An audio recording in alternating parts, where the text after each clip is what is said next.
నమస్కారం ఘంటారావానికి స్వాగతం. ముందుగా ప్రధానాంశాలు. ఇచ్చిన శాఖలకు న్యాయం చేస్తున్నానన్న మంత్రి సురేఖ ఇప్పటివరకు ఎలాంటి తప్పులు చేయలేదని స్పష్టీకరణ.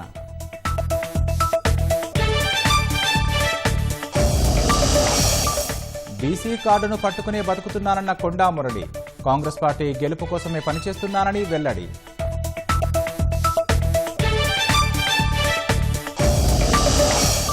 తెలంగాణ ప్రాజెక్టులను తానెప్పుడూ వ్యతిరేకించలేదన్న చంద్రబాబు బనకచర్ల వల్ల ఎవరికీ నష్టం లేదని పునరుద్ఘాటన.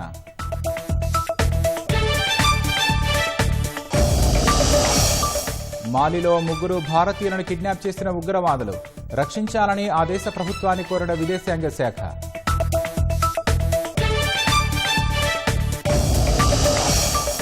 పాక్ ప్రముఖుల సోషల్ మీడియా ఖాతాలు భారత్లో మళ్లీ నిషేధం. ఆంక్షలు ఎత్తివేసిన కొద్ది గంటల్లోనే నిర్ణయం.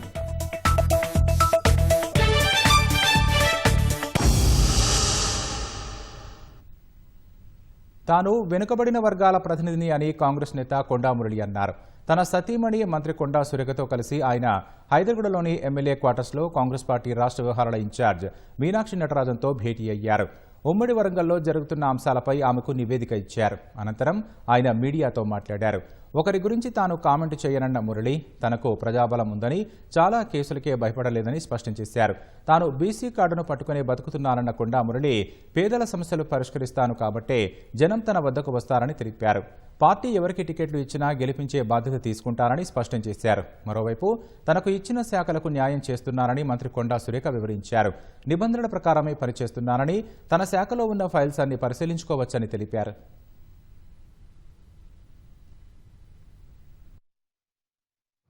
ఎప్పుడైనా కూడా పనిచేసేటప్పుడు 2 రౌతులు వేస్తారు, అది మీకు తెలుసు.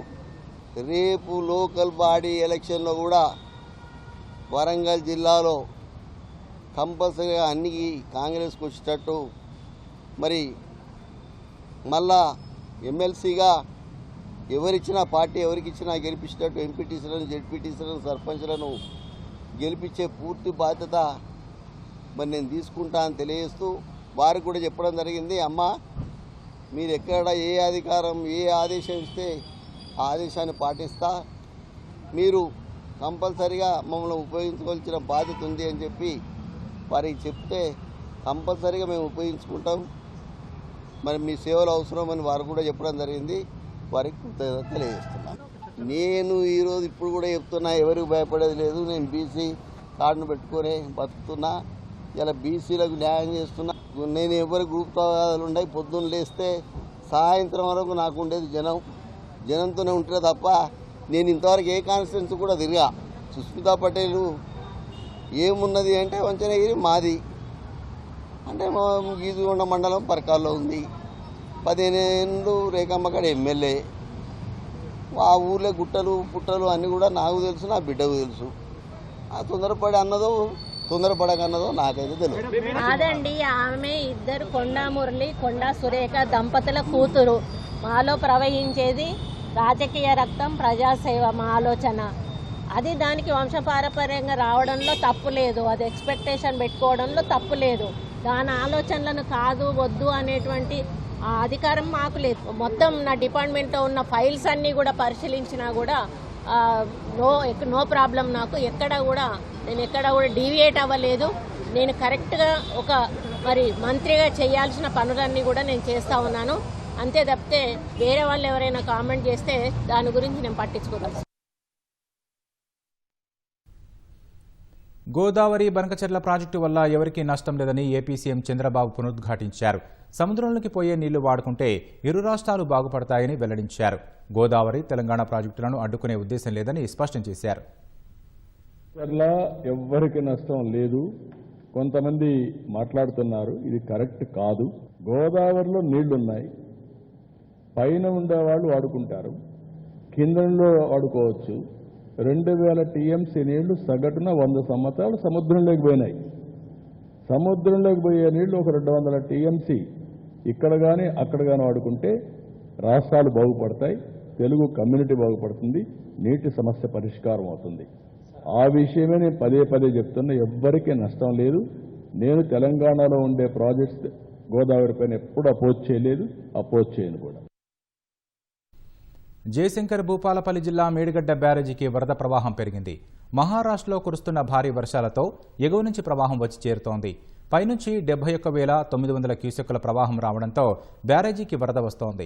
మేడిగడ్డ బ్యారేజీ 7వ బ్లాక్ దెబ్బతిన్నప్పటి నుంచి పూర్తి స్థాయిలో గేట్లు ఎత్తి ఉండడంతో వచ్చిన వరదను వచ్చినట్లుగా వదిలిపెడుతున్నారు. 85 గేట్లు ఎత్తి ఉండడంతో 71,900 క్యూసెక్కులు దిగువకు విడుదల చేస్తున్నారు. రాష్ట్రంలో ప్రసిద్ధ పుణ్యక్షేత్రమైన కాళేశ్వరం త్రివేణి సంగమం వద్ద జలకళ సంతరించుకుంది. గోదావరి, ప్రాణహిత నదులకు తొలిసారిగా వరద రావడంతో కళకళలాడుతున్నాయి.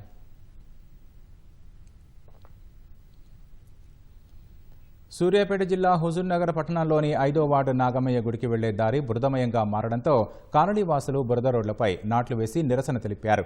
గతంలో సీసీ రోడ్డు వేయాలని స్థానిక ప్రజాప్రతినిధులకు, మున్సిపల్ అధికారులకు ఎన్నిసార్లు చెప్పినా పట్టించుకోవడం లేదన్నారు. కొద్దిపాటి వర్షం వచ్చినా రోడ్డు బురదమయంగా మారడంతో కాలనీ వాసులు తీవ్ర ఇబ్బందులు పడుతున్నారు. ముఖ్యంగా పాఠశాలకు వెళ్లే విద్యార్థులు, వృద్ధులు జారిపడి ప్రమాదాలకు గురవుతున్నారని స్థానికులు ఆరోపిస్తున్నారు.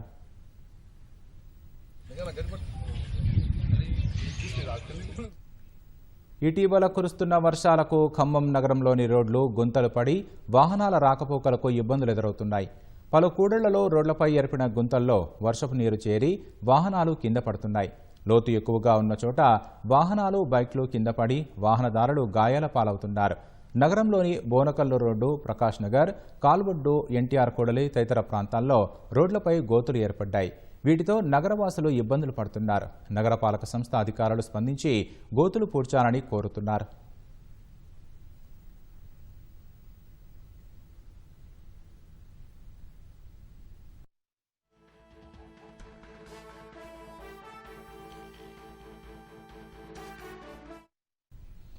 చిన్నపాటి వర్షానికే కరీంనగర్ వేములవాడ రహదారిపై వాహనదారులకు తిప్పలు తప్పడం లేదు.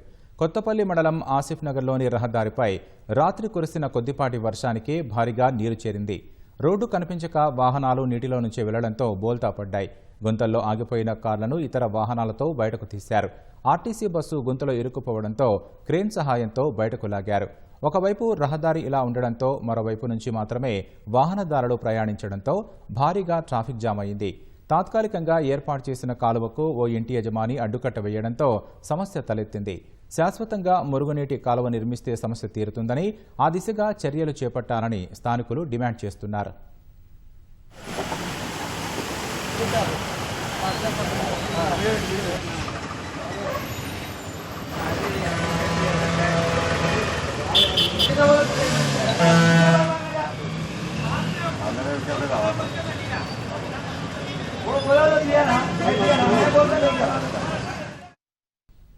హెచ్ఎండిఏ పూర్వ ప్లానింగ్ డైరెక్టర్ శివబాలకృష్ణపై ఏసీబీ కేసు వ్యవహారంలో తాజాగా ఈడీ సోదాలు కలకలం రేపాయి.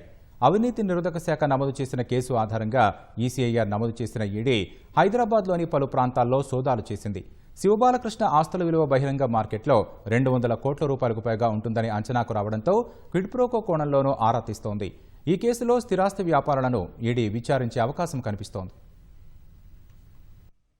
అవినీతి నిరోధక శాఖ తనిఖీ చేస్తే ఇంట్లో ఏకంగా 84 లక్షల నగదుతో పాటు 32 లక్షల విలువైన 86 చేతి గడియారాలతో అడ్డంగా దొరికిపోయి ఊచలు లెక్కించిన హెచ్ఎండిఏ పూర్వ ప్లానింగ్ డైరెక్టర్ శివబాలకృష్ణ ఆస్తుల లెక్క తేల్చేందుకు ఎన్ఫోర్స్మెంట్ డైరెక్టరేట్ ఈడీ రంగంలోకి దిగింది. శివబాలకృష్ణకు చెందిన నివాస ప్రాంతాల్లో ఈడీ బృందాలు బుధవారం సోదాలు నిర్వహించాయి. హైదరాబాద్ రాజేంద్రనగర్లోని శివబాలకృష్ణ ఇంటితో పాటు చైతన్య నగర్లో ఉంటున్న ఆయన సోదరుడు నవీన్ కుమార్ ఇల్లు, మరికొన్ని ప్రాంతాల్లో సోదాలు చేసింది. ఈ సందర్భంగా పలు కీలక పత్రాలను స్వాధీనం చేసుకున్నట్లు తెలుస్తోంది. శివబాలకృష్ణ ఆదాయానికి మించిన ఆస్తుల వ్యవహారంలో మనీ లాండరింగ్ చోటు చేసుకుందనే కోణంలో ప్రస్తుతం ఈడీ ఆరా తీస్తోంది. శివబాలకృష్ణ, ఆయన కుటుంబ సభ్యులతో పాటు బినామీల పేరిట సుమారు 200 కోట్ల రూపాయలకు పైగా చెర స్థిరాస్తులున్నాయనే ఆరోపణల నేపథ్యంలో వాటి లెక్క తేల్చడంపై దృష్టి సారించింది. రాష్ట్రంలోని కీలక స్థిరాస్తి సంస్థల నుంచి క్విడ్ ప్రోకో రూపంలో శివబాలకృష్ణ ఆస్తుల్ని కూడబెట్టుకుని ఉంటారనే అనుమానంతో దర్యాప్తు వేగవంతం చేసింది. తాజా సోదాల్లో సేకరించిన సమాచారం ఆధారంగా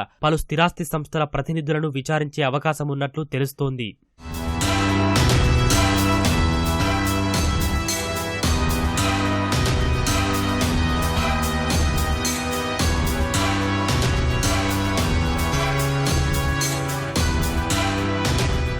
గతంలో హెచ్ఎండిఏలో ప్లానింగ్ డైరెక్టర్గా పనిచేసిన శివబాలకృష్ణ తర్వాత హైదరాబాద్ మెట్రో రైల్లో ప్లానింగ్ ఆఫీసర్గా రియల్ ఎస్టేట్ రెగ్యులేటరీ అథారిటీ రేరాలో కీలకంగా పనిచేశారు. అయితే ఆదాయానికి మించిన ఆస్తుల కేసులో గతేడాది జనవరి 25న ఏసీబీ అతడితో పాటు నవీన్ కుమార్ ను అరెస్టు చేసింది. శివబాలకృష్ణ హెచ్ఎండిఏలో పనిచేసిన సమయంలో పలు స్థిరాస్తి సంస్థల వెంచర్లకు అనుమతులు ఇప్పించే విషయంలో కీలకంగా వ్యవహరించడం ద్వారా పెద్ద ఎత్తున స్థిరాస్తులు కూడబెట్టినట్లు ఏసీబీ దర్యాప్తులో తేలింది. ఈ క్రమంలోనే హైదరాబాద్ పరిసరాలతో పాటు సిద్దిపేట, జనగామ, భువనగిరి, నాగర్ కర్నూల్ తదితర జిల్లాల్లో సుమారు 200 ఎకరాలకు పైగా భూముల్ని కొనుగోలు చేసినట్లు గుర్తించారు. అలాగే హైదరాబాద్లోని పలు ప్రాంతాల్లో అపార్ట్మెంట్లు, విల్లాలున్నట్లు తేల్చారు. వాటి రిజిస్ట్రేషన్ విలువే 8.26 కోట్ల రూపాయలు. బహిరంగ మార్కెట్లో 200 కోట్ల రూపాయలకు పైగానే విలువ ఉంటుందని అంచనా వేశారు. ఏసీబీ ఎఫ్ఐఆర్ ఆధారంగానే ఈడీ రంగంలోకి దిగింది. ఈసీఐఆర్ నమోదు చేసి దర్యాప్తు ఆరంభించింది. అయితే ఏసీబీ కేసు దర్యాప్తు వివరాల కోసం ఈడీ పలుమార్లు అడిగినా స్పందన లేదని విమర్శలు వినిపించాయి. ఈ నేపథ్యంలోనే ఈడీ ఏడాదిన్నర తర్వాత తాజా సోదాలకు ఉపక్రమించినట్లు సమాచారం. రాష్ట్రంలో 2 రోజుల పర్యటన కోసం ఏఐసీసీ అధ్యక్షుడు మల్లికార్జున ఖర్గే ఇవాళ హైదరాబాద్కు రానున్నారు. సాయంత్రం 5 గంటలకు నగరానికి చేరుకోనున్న ఆయన రేపు ఉదయం 11 గంటలకు గాంధీభవన్లో జరిగే రాజకీయ వ్యవహారాల కమిటీ సమావేశంలో పాల్గొంటారు. మధ్యాహ్నం 12:30 గంటలకు విస్తృత స్థాయి పీసీసీ సర్వసభ్య సమావేశానికి హాజరవుతారని కాంగ్రెస్ వర్గాలు తెలిపాయి. ఆ తర్వాత ఎల్బీ స్టేడియంలో జరిగే పార్టీ క్షేత్రస్థాయి నేతల సమావేశంలో పాల్గొననున్న ఖర్గే రేపు సాయంత్రం 6:45 ప్రత్యేక విమానంలో కర్ణాటక వెళతారు.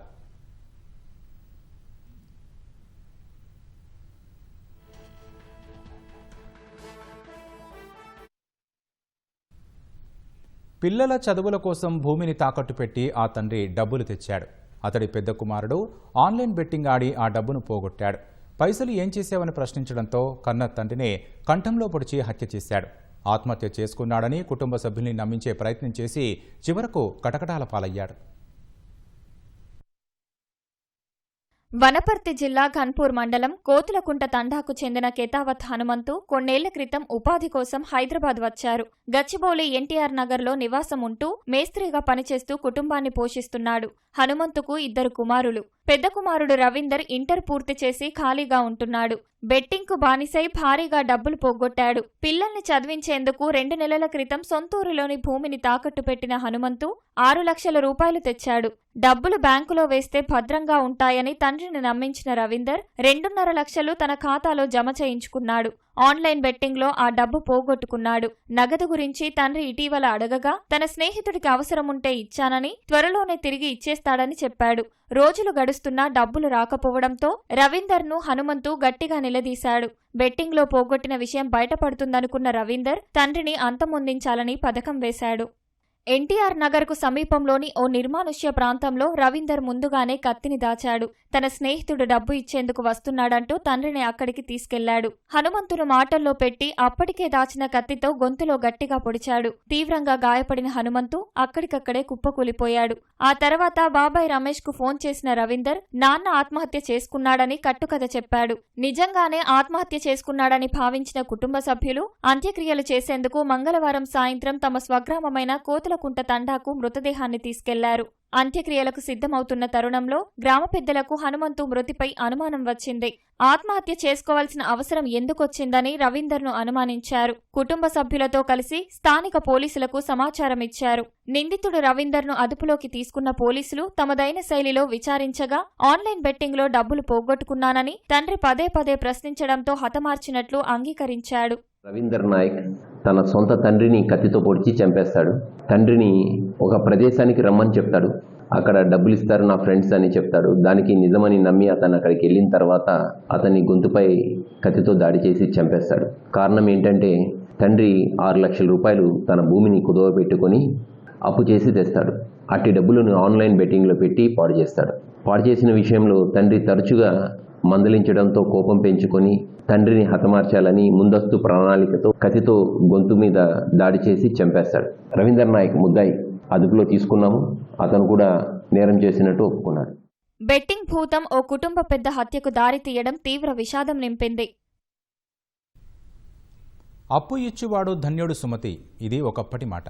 కానీ ఇప్పుడు అప్పు ఇచ్చినవాడు ప్రాణాలు కాపాడుకోవడం కోసం తప్పించుకుని తిరుగువాడే ధన్యుడు అన్నట్లు పరిస్థితులు మారిపోయాయి. కష్టాల్లో ఉన్నాడనుకుని జాలి తలచి అప్పు ఇస్తే మిత్తి సంగతి దేవుడెరుగు. ఇచ్చిన సొమ్మైనా ఇవ్వమని అడిగితే ఏకంగా ప్రాణాలే తీసేస్తున్నారు.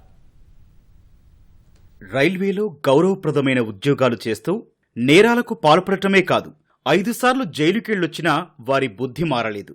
అప్పు ఇచ్చిన వాడి అడ్డు తొలగించుకోవడమేగాక అతని ఒంటిమీదున్న బంగారంపై కన్నేశారు.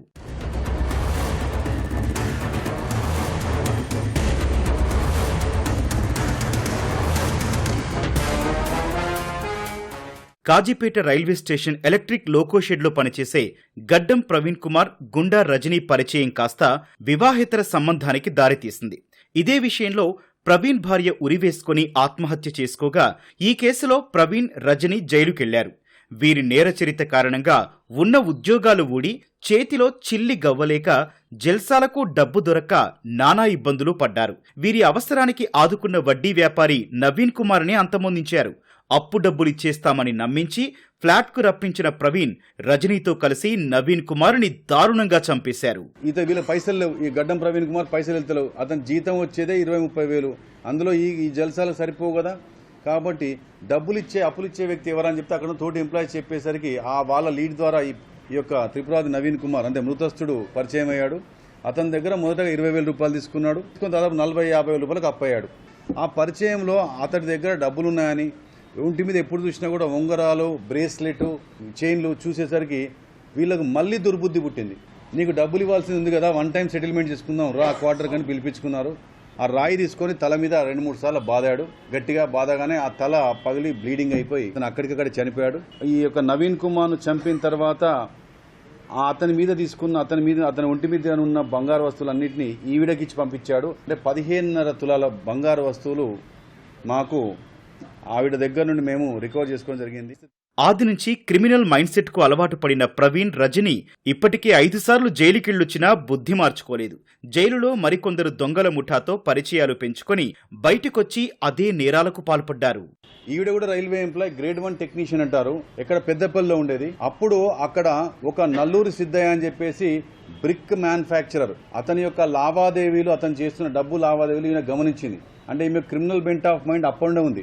ఆ నల్లూరి సిద్ధయ్యను కూడా టార్గెట్ చేసి ఆ సిద్ధయ్యను మాటు కాసి ఎత్తుకెళ్లి ఒక దగ్గర పెట్టి భయపెట్టి అతని దగ్గర ఉన్న పైసలు రెడ్ హ్యాండెడ్గా తీసుకోవడం జరిగింది. తర్వాత అతని ద్వారా వాళ్ళ భార్య దగ్గరికి వెళ్ళి దాదాపు 8 లక్షల రూపాయలు ఆవిడ దగ్గర తీసుకొని 2 ATM కార్డులు కూడా తీసుకొని పరారైపోయారు. మళ్ళీ జైలు పోయారు. బయటకు వచ్చిన తర్వాత మళ్ళీ వీళ్లకు బుద్ధి మారలే, డబ్బులు కావాలి. ఇద్దరు కలిసి మళ్ళీ ఏకమైపోయి మళ్ళీ దొంగ నోట్లు అలవడ్డారు. 3 చోట్ల వీళ్ళ మీద దొంగ నోట్ల చలామణి, అక్రమ రవాణా దాంట్లో మళ్లీ కేసులు అయ్యాయి. 5 జైలు పోయారు. అయినా బుద్ధి మారలేదు. ఉన్నత చదువులు, ప్రభుత్వ ఉద్యోగం ఉండి కూడా చెడు వ్యసనాలు, జల్సాలకు అలవాటు పడి దారి తప్పితే జీవితాలు తల్లకిందులవుతాయనడానికి ప్రవీణ్, రజనీలే ప్రత్యక్ష ఉదాహరణ.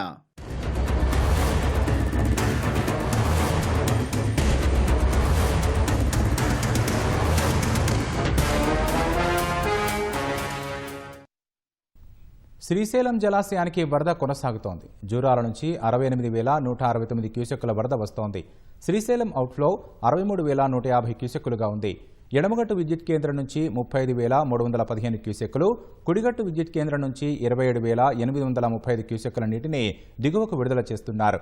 శ్రీశైలం జలాశయం పూర్తిస్థాయి నీటి మట్టం 885 అడుగులు కాగా ప్రస్తుతం జలాశయంలో 875.6 అడుగులకు నీరు చేరింది. ప్రాజెక్టులో పూర్తిస్థాయి నీటి నిల్వ 215.80 టీఎంసీలు కాగా ప్రస్తుత నీటి నిల్వ 166.31 టీఎంసీలుగా ఉంది.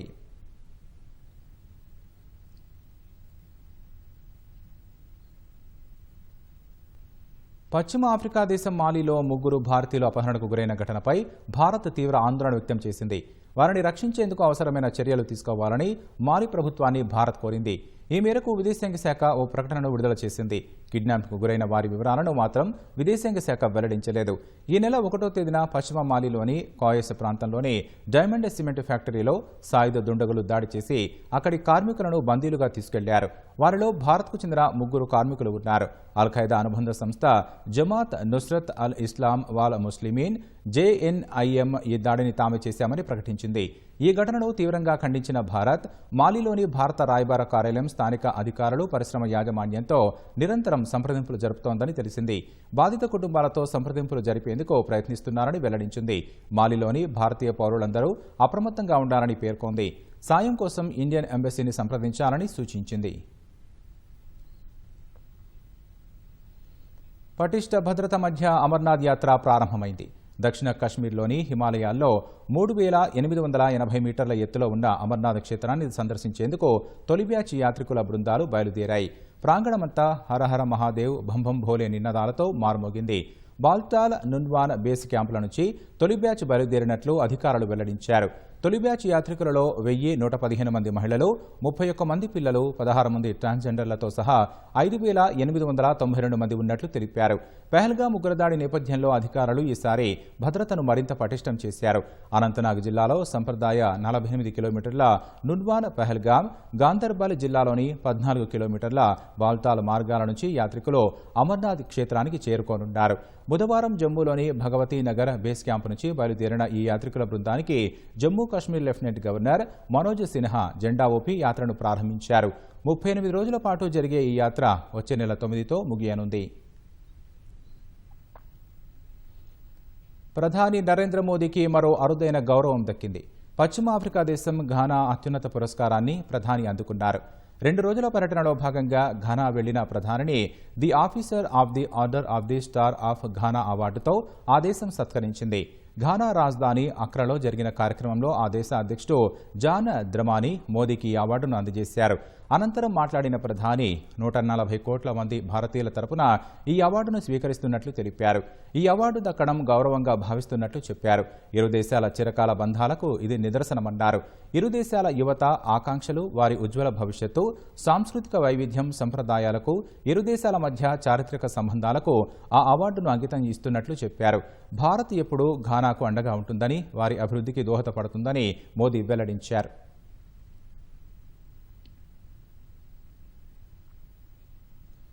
ఇండోనేషియాలోని బాలి సమీపంలో 65 మందితో ప్రయాణిస్తున్న ఫెర్రీ సముద్రంలో మునిగిపోయింది. ఈ ఘటనలో 4 మృతి చెందగా 38 మంది గల్లంతయ్యారు. తూర్పు జావాలోని కేటాపాంగ్ పోర్టు నుంచి బాలిలోని గిలి మనుక్కు ప్రయాణిస్తున్న ఫెర్రీ బయలుదేరిన 30 నిమిషాలకే ప్రమాదానికి గురైంది. ప్రమాద సమయంలో ఫెర్రీలో 53 మంది ప్రయాణికులు, 12 మంది సిబ్బందితో పాటు 22 వాహనాలు, 14 ట్రక్కులు కూడా ఉన్నాయి.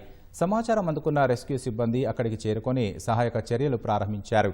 ఇప్పటి వరకు 23 మందిని రక్షించారు. మిగిలిన వారిని రక్షించేందుకు అధికారులు తీవ్రంగా శ్రమిస్తున్నారు. పెద్ద ఎత్తున అలలు వస్తుండటంతో సహాయక చర్యలకు ఇబ్బందిగా మారిందని అధికారులు వెల్లడించారు.